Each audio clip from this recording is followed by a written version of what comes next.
Hello, everyone.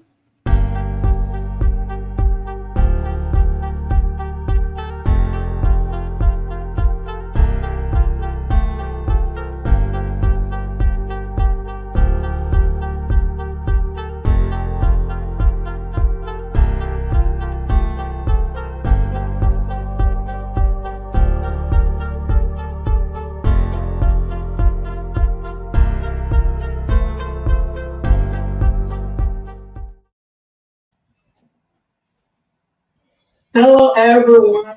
Welcome. If you're just joining us, welcome to today's show. Thank you so much. It's so good to have you all here. And before I introduce my guest, I would like you to drop it in your comments in the comment section. Please let us know where you're joining from. Please let us know where you're joining from in the comment section. We would really like to give you a shout out. And thank you so much for taking your time to join us today. And on the show today, I have my sister. Sorry, everyone, that I'm bringing female speaker on the show back to back. Last week we had my sister Blessing from Mississippi, and she actually shattered the table. So today we have my sister, Mrs. Taiwo, all the way from Austin, Texas, and she will be sharing with us our own wealth of wisdom about marriage. And before I introduce her, I really want to thank her for taking out time to join us on today's show to even allow people to gain from our own wealth of wisdom. Thank you so much, my sister, Mrs. Taiwo. I really appreciate you. Thank you for joining us today. Thank you. We love you. To my viewers at home, again, let us know where you're joining from. We really like to give you a shout out. And actually, I will be giving out an airtime to people in Nigeria. Next week is my birthday, and I would like to share some airtime just to celebrate the day. So let us know where you're joining from, and also leave your network in the comment section. So, without further delay, I will let my guest, Mrs. Taiwo, all the way from Austin, Texas, to have the floor.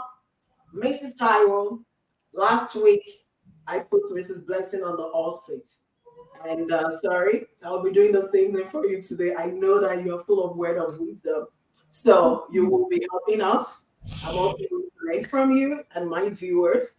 And this show is actually to help our young adults out there to know what marriage is all about, and also to help the people that are married to stay married, because that is what we want. All right. Miss Taiwo, please let us know, what do you think marriage is all about? And do you think marriage requires a hard work? Over to you, my sister.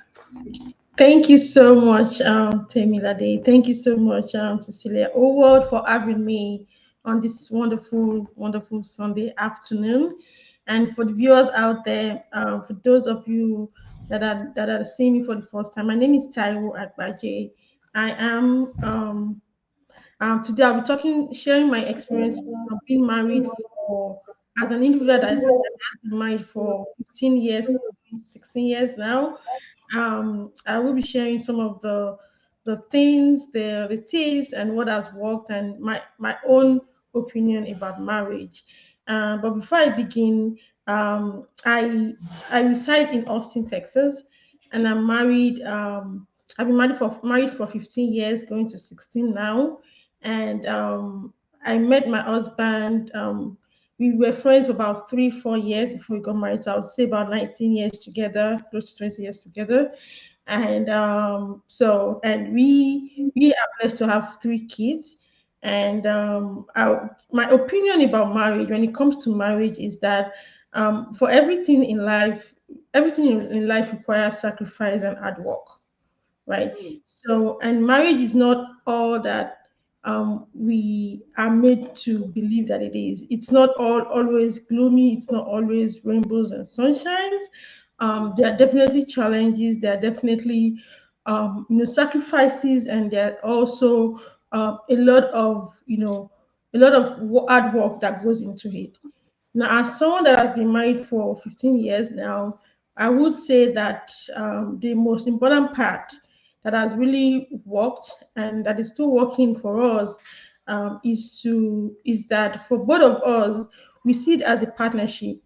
And so seeing it as a partnership requires that each one of us have a part to play in the union, right? It doesn't just fall on the wife or the female, or it doesn't just fall on the man in the union. So when you think about it as being a union, a partnership, you both know that you have to play a part in it. And so that's the way that we've seen it.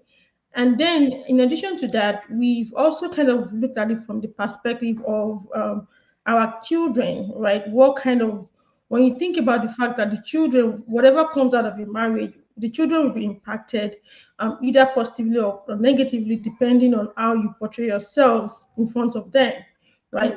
And so, when you think about the children and the impact that the marriage would have on their upbringing, on their mindset, on their mental space, right?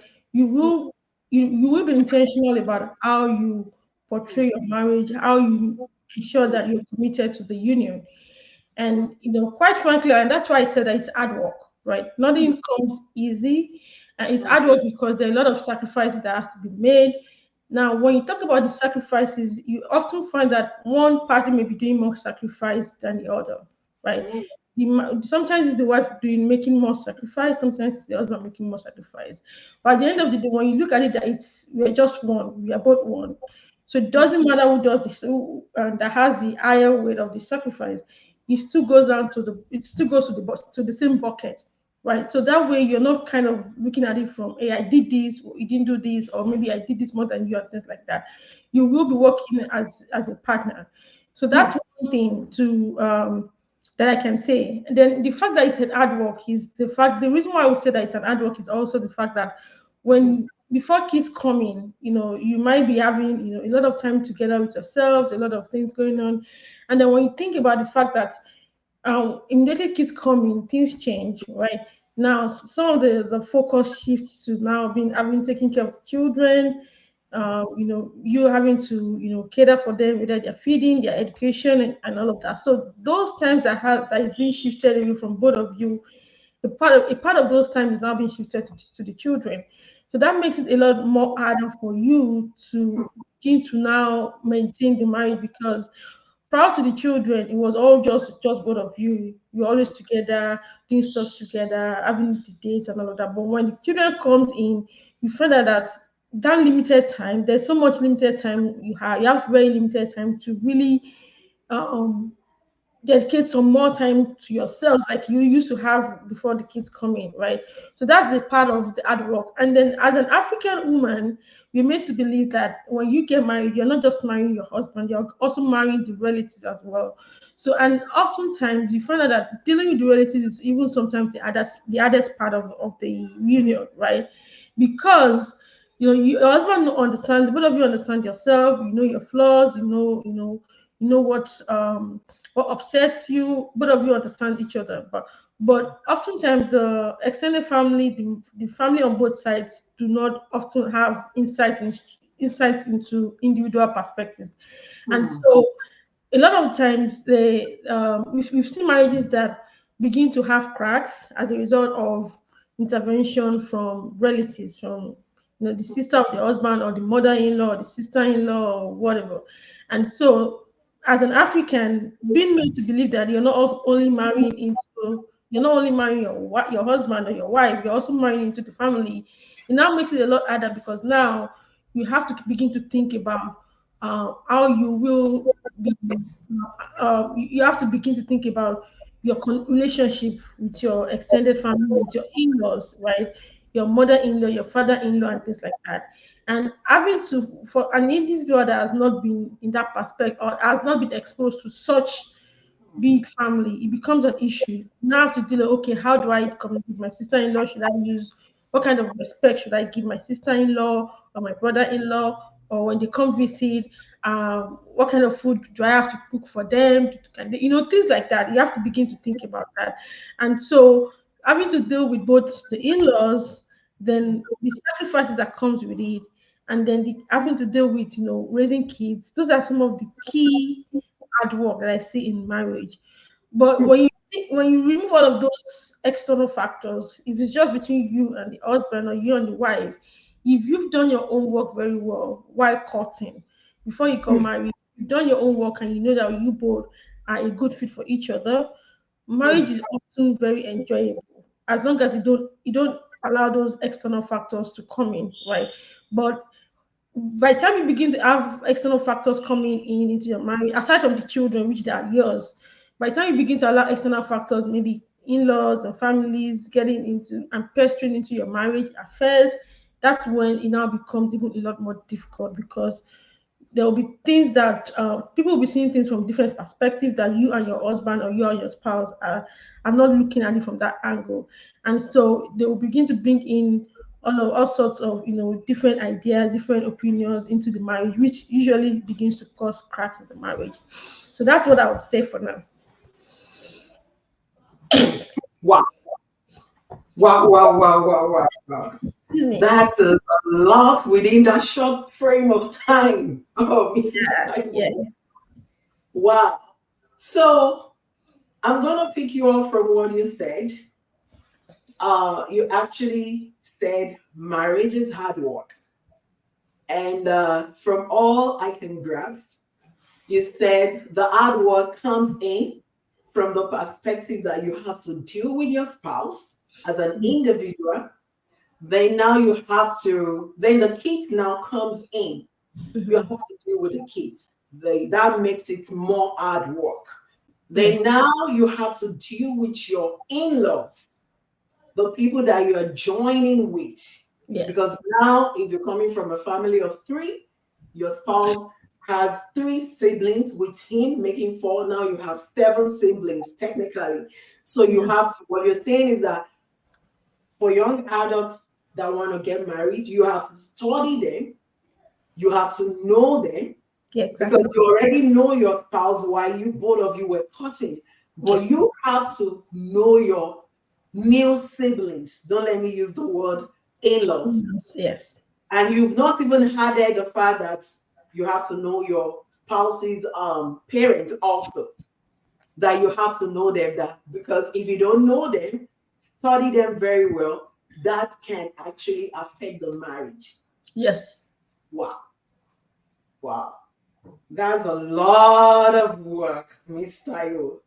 A Yeah. lot of us don't know this when we're cutting, We just want to, we have that butterfly flying in our tummy. We just want to get married. And yeah, and the stress and the pressure from both, especially, let me talk in terms of a lady now, especially the ladies, mothers Mhm. saying, your spouse, who are you dating? I don't know, maybe you experienced this when you were in college. I know that they would tell you when you're going into college, I didn't send you to school to go date. But when you're about to finish up, they will ask you, who are you dating? That's it. But they didn't want you to date all along. Yeah. And they start putting the pressure on you. And God bless your soul if you have all these big aunties, big uncles, and you have an event, and they were like, we didn't see your Mr. Right.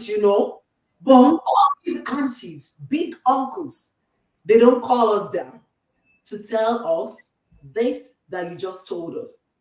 They just want us to go marry. They just want us to bring somebody home. They Yeah. just want us to get engaged. And all those big uncles, big aunties, what they want to do is, a lot of them, they just want that one day ceremony. They want to throw party. They want Exactly. to have their head tap. They Yeah. are not ready to invest in the person going into the marriage. Yeah. What do you have to say? Especially to our young adults out there. What do you have to say? Because it seems as if, from your opinion now, this marriage is a hard work. which you still have to convince me more. What do you have to say, Miss Taiwo? So what I would say is that marriage isn't something that you rush into, right? Regardless of how well, regardless of what the pressure is from both ends, whether your family, your parents, and friends, it's not something that you rush into because it requires number one you to find the right person, right? And one of the biggest mistakes you can ever do is getting married to the wrong person. Wow. If a successful person, if you are successful, proud to be married, if you're a successful female or a successful man, if you Mm, end up getting married to the wrong person, mm. you're almost finished because Wow. that's going to affect, it's going to have a spiral effect on a lot of things in your life, your finances, your mental health, your physical health. It's going to have a lot of things down the line. And it's also going to impact the children that will come out from that union, right? Mm, So marriage is not something that you rush into because when you know understand the fact that getting married to the right person is more important than getting married early and getting married to the wrong person. You take mm, your time to scrutinize who you're getting married to. You take your time to understand that you guys are on the same perspective when it comes to different issues. And even though even though when you have different opinions and views about life, you understand that you can always come together and reach a compromise, right? You understand that okay, this person is someone I can live with. This person is someone that has the fear of God in mind. This mm, person is someone that is kind-hearted and is loving and caring, right? And mm, so when you kind of have that at the back of your mind that my goal is to get married to a God-fearing, a good person, someone that will be a good father to my children, that will be a good in-law to my family, then it now becomes more important than rushing into the marriage. Because when you think about the fact that when you get married, yes, the party is always fun, the big edges and the cars and all of that stuff, the merriment. As soon as that event is over, you're left with just you and your new family and your husband. And now everything going that's going to come out of from that marriage, whether it's good or bad, those mm, outside folks are not going to be there to help you deal with, a husband that is not that is abusive. They're not going to be there to help you deal with a husband that is not responsible, and a lot of things that you see out there. And so, what I would say is that um, it's easier to take your time. It's better to take your time and not rush into marriage as a result of peer pressure or societal pressure and getting into a marriage that will end up, causing more havoc to you mentally or physically or even down the line. And so, yes, it's good to get married. Marriage is good, particularly if you get married to the right person. It is mm, beautiful. It is mm, fun, exciting. It is exhilarating. It is just fantastic, right? But mm, knowing that that's the kind of marriage that you want, it now gives you you have to kind of be very intentional about who you want to spend the rest of your life with. And so, ignoring those external noises that are telling you to go rush into a marriage because your time is your clock is ticking. It's not mm, going to work, right? It's not going to work, right? Take your time. No, I could remember when before I got married, when I was still in college, I knew that there were specific things I wanted in it. I mean, I wanted my man to have. Like I really mm, those things down, and I knew that okay, it was, and quite frankly, money was not even on the top of the list. mm, Even at the time, money was not on my list of qualities or attributes I want in a man. No, because I mm, knew the money would eventually come if I'm able to get married to the right person. Money is mm, not a important thing. So I had my own qualities I wanted, and quite frankly, those were the things that I looked out for, and mm, I'm thankful that I was blessed with a very, with someone that ticked all of those boxes for me, right? And that's why I said that, you know, you have to have your own virtues, and then you also have to understand what you want in a man, so that you don't get rushed into a marriage that will eventually eat the rock, and people will start laughing at you. People that were rushing you to get into marriage are the same people that will talk after I'll talk bad about the marriage when it goes down south, right? So you have to kind of take your time and make sure that you make the right decision and you don't rush into it. And also, yes, money is important, money is good, but like I said, money is not the most important thing in a marriage. It is not. You could be married to the richest person in the world, and you could also be the saddest person in that marriage. That marriage could be the could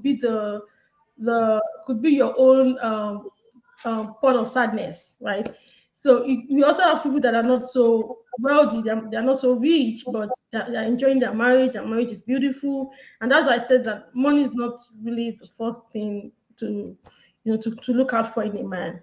There are a lot more important attributes that you have to be able to ensure that you have a good and successful marriage. Yeah. Hmm. Wow. So, Miss Taiwo, what you're telling us now is that uh, money is not the main thing. No. That you can get married to the most wealthy person on earth if money is the driving force and the person does not have a good character, is not God fearing. Um, I will be back. So, Okay, thank you um, for coming I would, back. I think, yeah. So you said someone could get married to the most wealthiest person in the whole world. Mhm. The person does not have good character, and if the person is not God fearing, the person that got married in the first place because of money will be miserable. Exactly. Wow. Hmm. That word is deep. Because I believe we are now in the world of uh this person, did you see their marriage proposal? Yeah. I can't marry someone that is not wealthy. And not wealthy. Yeah. Marry this guy, I can't marry that guy. And some people they don't even go because of money. Some people will tell you that I can't marry this guy. The guy must have the six packs, tall, dark, and handsome. What do you have to say about this? I know you have the wealth of wisdom. I need you to deep dive into that so Mm. that our young adults out there can know. They've not been into this journey before. You have been into this journey for 15 years, going to 16 years. Please share your own from your own wealth of wisdom. I want you to deep dive into that topic. Yeah. So it's good to marry. So it looks like the question you asked is more on the physical features of a man, like Mm, tall, dark, handsome, and all of that.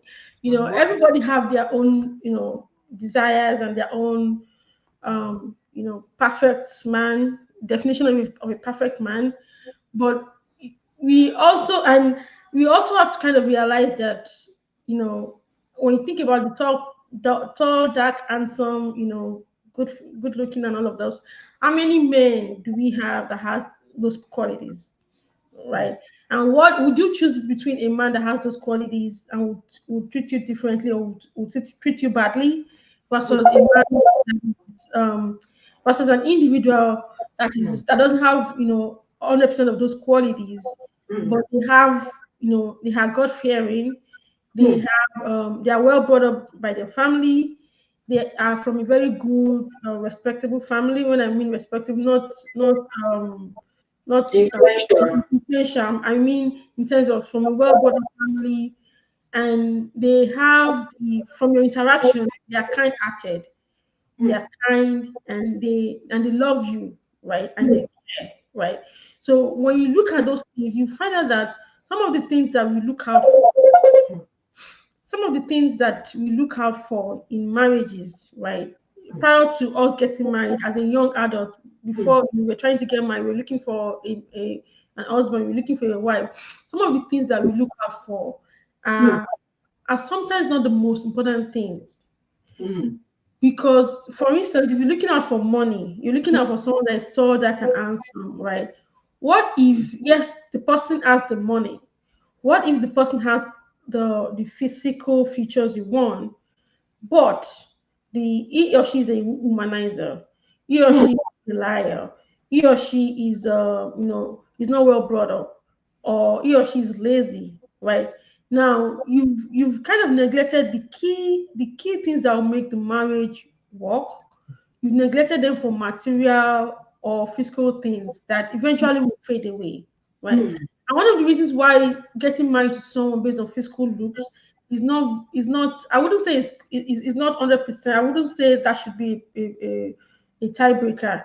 Is that what if you got married to someone that has those physical features, Mm. and maybe at 5 years into the marriage they got sick, Mm. or they had an accident and something happened, or maybe you got married to a very beautiful woman, very beautiful, and something happened, or for one reason or the other, maybe they got into an accident or they got sick, and all of those physical things that attracted you to them fades away. Now look at we women, like we oftentimes before we get married, we have all our flat tummy, everything is always looking good and flat. Now a lot of women, I'm sure you understand where I'm talking from. Once you have your first child, second child, third child, our body is different, completely different. Now, if you get married to your wife because you got married to her because of this flat, skimpy, all of those things, and he or she got married, maybe had their baby through CS, and all those features just they're just nowhere to be found. They're not there anymore. So Mm. does that mean you will not love your wife because those things that you got attracted to were no longer there? Or maybe due to one reason, sickness or the other, he or she has a scar or something. Would you now say because of that you're not going to love your spouse anymore? So that's one of the reasons why, I mean, my own personal opinion about it is that yes, those things are good, but they shouldn't be a tiebreaker, Mm.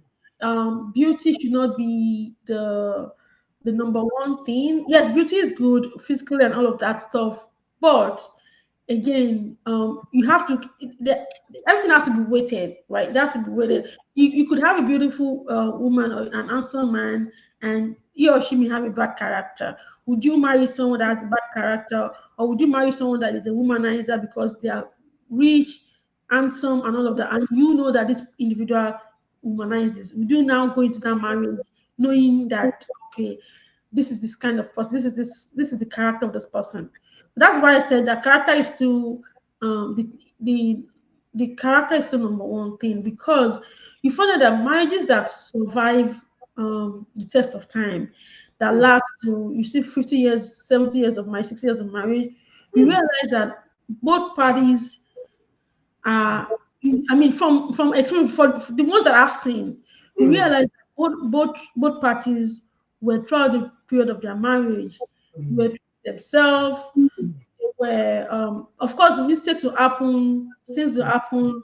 They were also God fearing. They are close. They have some kind of closeness to God, and Mm. then also aside from that, they understand that the union is a joint effort, and they also believe that whatever comes out of that is going to impact their children. you Mm. know. So in Africa, I often hear that they'll say, okay, I'm in the marriage because of my children. I've heard it several times that who will say, okay, I'm gonna stay in this. I'm not gonna divorce him because of my children. I don't want another woman to take over my children, to care for my children. That's because that woman understands that once he or she leaves that house and Mm. someone else comes in, those children are not going to be well catered for like she will take care of them. And so Mm. that's why in the days where we were growing up, even our parents, despite the fact that, and that's why a lot of divorce is so prevalent right now, because a lot of things that our parents went through, the millennials of nowadays, ladies of nowadays, I mean, this generation can't go through a half of what our parents went through, right?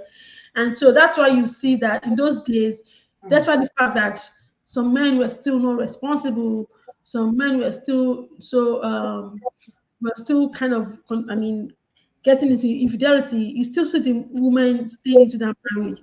You still see the woman saying that, okay, I'm not going to leave because of my children. I'm staying there because of my children, right? Now, when you take that situation and push it back to our current, where we are right now, a lot of marriages are getting, and people are going into divorce because they cannot withstand the pressure that our parents, went through in those days.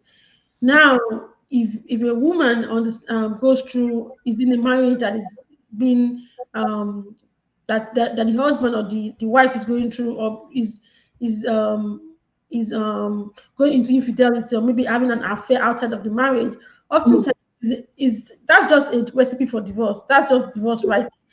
But mm, in those days, women of those days, they will stay into that marriage. They will still stay in that marriage and say, I'm going to stay there. And that's why when we're going into marriage, they'll tell you marriage is not full of, it's going to be, you're going there to learn. You're not going there to have fun because they are saying that based on their own experience, what they went through, that you mm, might also go through the same thing. Just know that you have to be patient. You have mm, to be able to take all of the messes, all of the shit and all of that stuff. But right now the world has changed, right?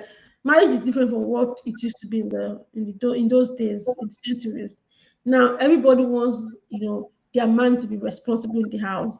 The woman wants the husband to also help in the kitchen. They also want the husband to help take care of the children. They want it to be a joint effort, right? And so mm, that is why when you think about marriages that are successful right now, you will see that oftentimes there are marriages that both husband and wife are doing the work together. They are both, it's either they are both working, going out of the house to work, and coming in and taking care of the family together. No, it's not the wife that is doing all of the work. The husband is doing, the wife is doing their own part.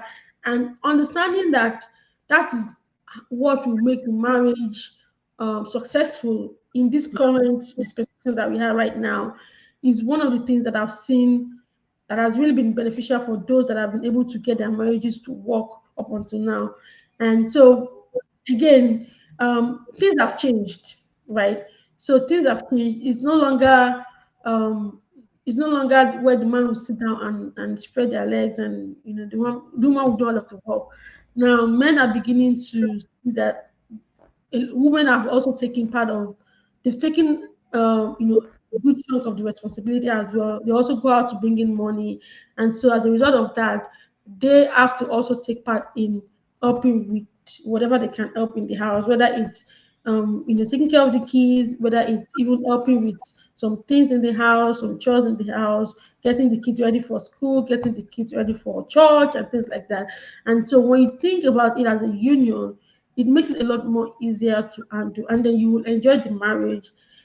You will also be able to be a good example for your children, because at the end of the day, again, you always have to think back about what effect would this have on the children. And in most divorce cases, it's very, very, very unfortunately, it affects the kids a lot.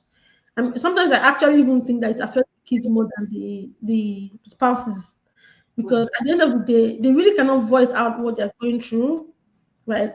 Sometimes they cannot voice out their emotions and they just bottle everything up. And at the end of the day, it kind of grows into something that when they grow up as an adult, it affects their mental health, it affects their psychological well-being as well.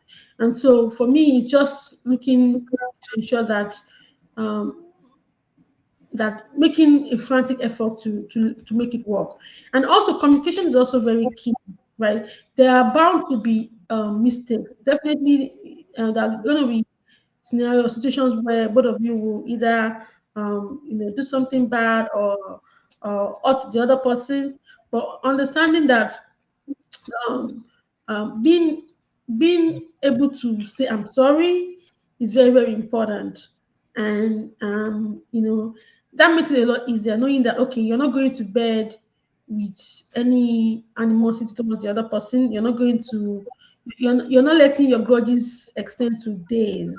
Like when you have a grudge in a day, make sure you resolve it that day, or you resolve it and let it just let everything go before you go to bed, so that you don't go to bed with those grudges.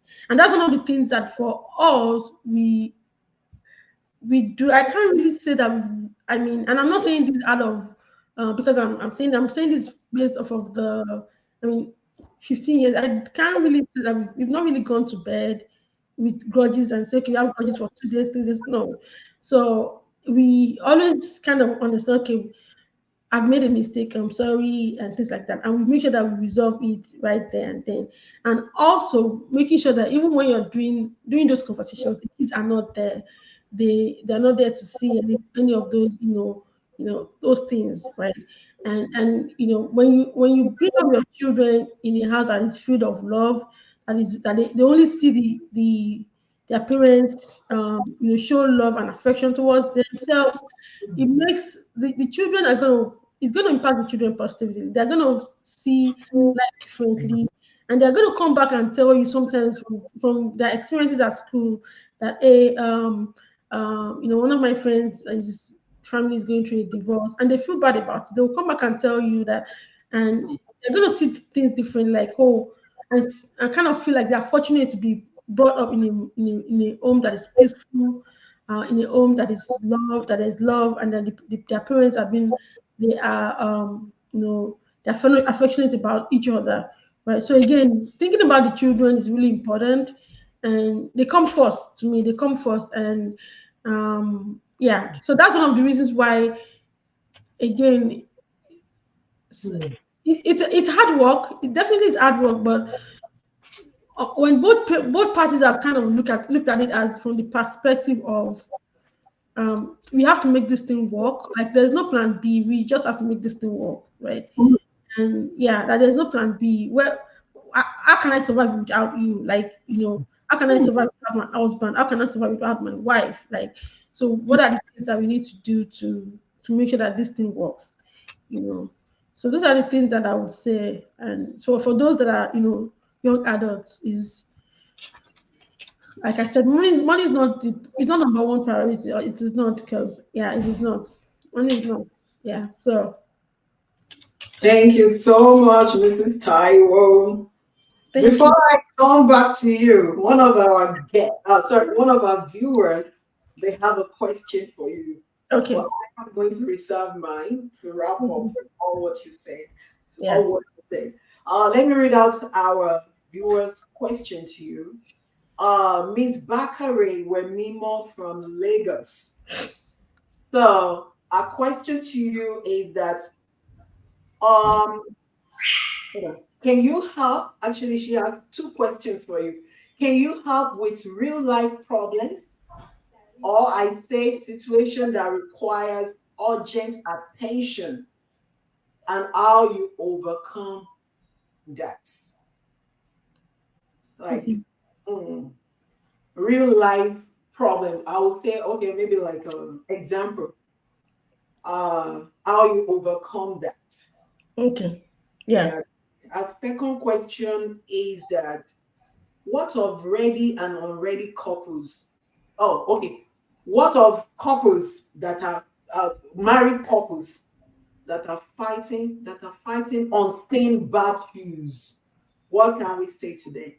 Unseen battles. Is that what she said? Unseen Yes, battles. Okay. unseen battles. Wow. Okay. Yeah. Yeah. So those are good questions. So the first one is that so one of the things that one of the an example I could give was, like I said, there are bound to be grudges. I mean, there are bound to be sometimes where you would, and so the first one that I would think about was, so I live in the US, right? You know that here in the US, oftentimes because of the way the culture is here, we kind of just walk, just want to walk. And someone like me, right? I'm an entrepreneur, right? So I end up working long hours. Like sometimes I might be working hours, and particularly with the nature of the work that I do, I find myself working long hours. So sometimes I would be working long hours, and I might not take care of some of the things I need to take care of in the house. Like some of the things I need to attend to. I'll just be here and then working and working and working. At the end of the day, I won't pick up some of the things I need to do. Right. So, and those things, one way or the other, impacts my husband, either his own schedule. If I'm supposed to do something I'm not doing, I've left it undone, it's going to impact his own schedule. So one of those scenarios was, I think I was supposed to pick my daughter from school. And I picked, no, I went for an event, and then when I came back, the school bus was already in front of the house, right? So typically I work from home, so I'm always at home to pick her from the school bus. But that particular day, I went out due to my schedule. I went out, I came back. I think I went to meet a client or something. I came back about 5 minutes before the school bus, after the school bus had was in front of the house. So the school bus was already in front of the house waiting. And they couldn't, of course, the culture here, they're not going to leave the kid out of there. So they were waiting for me. By the time I came here, I think they had been there for about 5 to 10 minutes. So, and for him, my husband is one that monitors, like he knows the school bus. He's at work, but he knows almost everything going on in the house. He knows that, okay, someone has opened the garage. He knows, oh, someone has opened the door. So sometimes when someone is at the phone, he's going to ask me, there's someone at the door. Who is that? What's that person looking for? So he already knew that the bus was in front of the house. I didn't know because I was still driving. I was coming. So when I took my baby out from the school bus, obviously, and then when he came back, it was right for him to be upset, right? Like, why did I go to? How come the bus was there? If he wasn't monitoring it. So he has a way that he monitors like everything that we like on his phone. He monitors almost everything just so that he makes sure that everybody, the kids are safe, I'm safe, and everything. So that's one of those things. And I knew I was at fault at that time. I knew it was just it was something that I could have done better differently. So in that scenario, he was upset. We talked about it. I apologized, and that was the last time that thing ever happened. So the next thing was, how could we avoid such things happening next time? So we got the same app. So I now have the app that I know what's going on. Buses are coming. I know a lot more. Again, based off of that mistake that happened at the time. But that's just one of the examples where a mistake happens. We understand that that's not right, and then we apologize. Whoever is at fault is going to apologize, and then what are we going to do next to avoid such things? Again, that's another thing. This that has happened now, how can we prevent it going forward? Right. So that's one of the things that that's just how we resolve things. It's just one of those things that it's just an example. There are a lot of other examples that would occur. Sometimes it could even be things like, okay, I'm going out. Can we go together? I don't want to, things like that, where I just want to stay at home today. I want to rest, things like that. But again, understanding the other person's nature and perspective. Okay, I know that if your spouse doesn't like to go out and you are the one that likes to go out for parties, like you have to understand that your husband is not going to be going to parties with you. You're going to be the lone ranger. You don't have to force your husband to go to parties with you because you like to go to parties. He doesn't like to go to parties.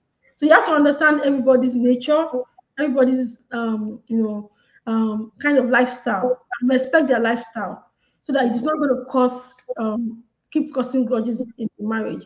Then when it comes to the second question, like those that I think the second question was the fighting on same battles. Couples fighting on same battles. unseen battles. So for the unseen battles, I think that's just being close to God. That's the only thing that I can really say to that. Because when you say unseen battles, I feel like it's something that is beyond your power.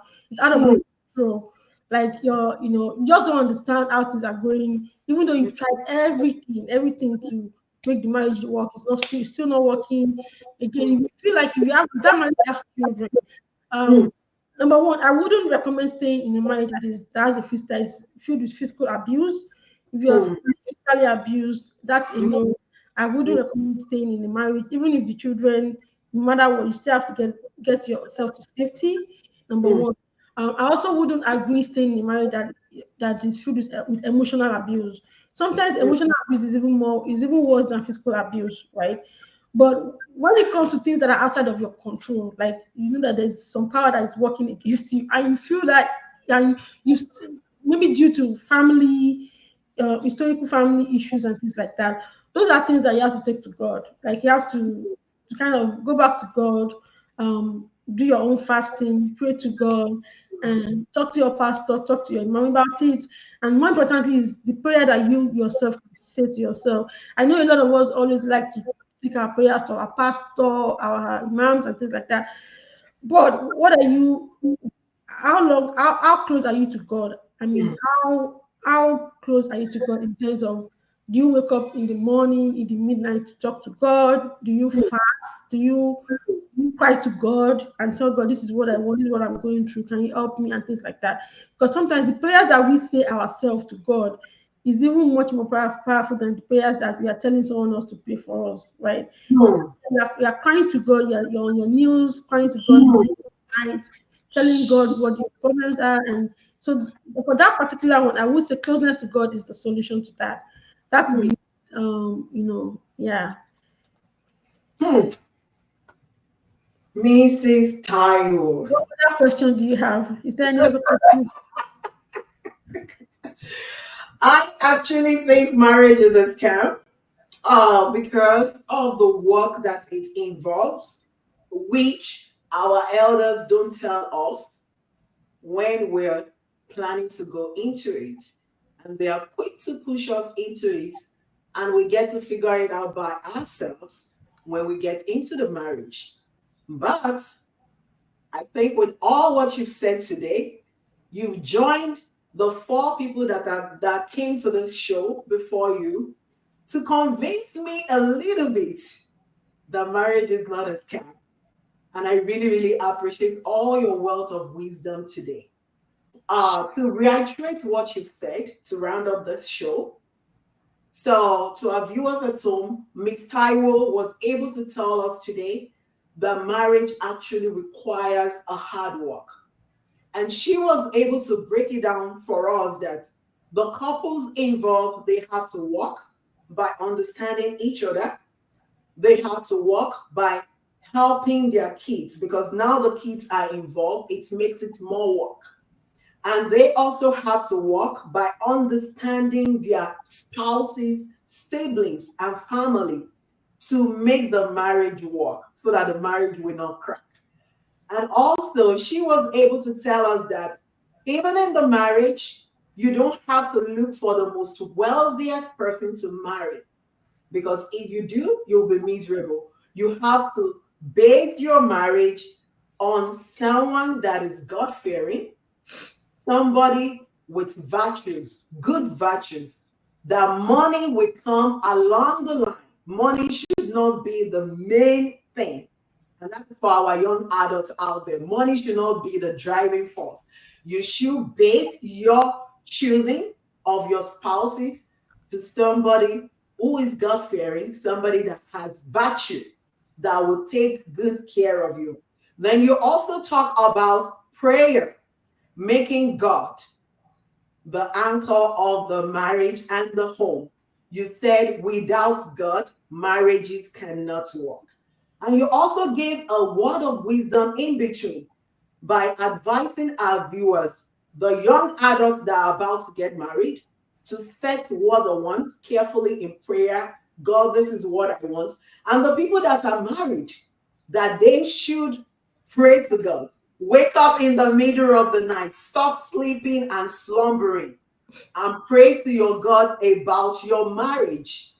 I think those are key. Thank you so much, Miss Taiwo, for the word of wisdom and for the advice you were even able to give to one of our viewers that asked you the question. That was so deep.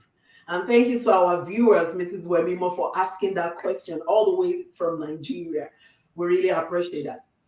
Today, we are going to leave it at that.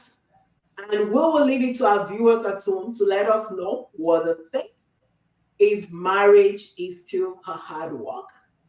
You can always send us your comments and we'll reply back to that. And we'll leave it to you. And I hope that you've been able to gain one or two things from what Mrs. Taiwo said today. And this is actually for people that are married. We want you to stay married, and for the young adults. And please try to share this video with your loved ones. Miss Taiwo, I really, really love you. I appreciate you coming on today's show. And I really, really thank Mr. Agbaje for allowing you to come on this show. And to my precious cuties there, your children, please extend our love to them. And I Thank hope you. we will call you next time you will come on this show. Definitely. Thank you for having me. It was really a pleasure to be here. Thank you. Thank you so much. I really appreciate it. So we'll be ending this show today and we will see you next week. I wish you the best week and keep safe out there. This is Cecelia Over. I love you all. Bye for now.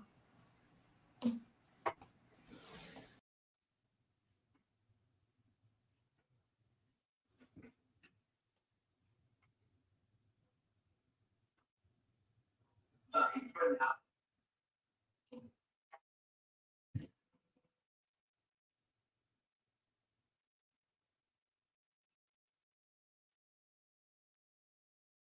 Hmm.